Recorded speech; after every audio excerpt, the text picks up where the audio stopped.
আজকের এই প্রতিযোগিতার যুগে আমরা সবাই সফলতার দৌড়ে সামিল, কিন্তু আপনি কি জানেন সফলতার চেয়েও দামি একটি সম্পদ আপনার কাছে আছে?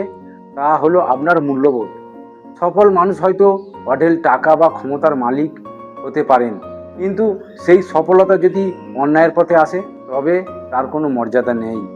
অন্যদিকে একজন মূল্যবোধ সম্পন্ন মানুষ হয়তো জাগতিক হিসেবে খুব সফল নয়, কিন্তু তার সততা, ন্যায়পরায়ণতা এবং চরিত্র তাকে সবার কাছে শ্রদ্ধেয় করে তোলে।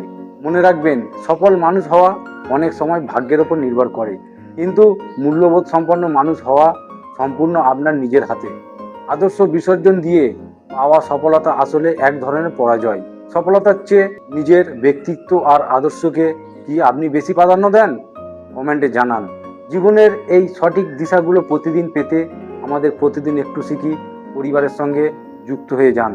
ধন্যবাদ।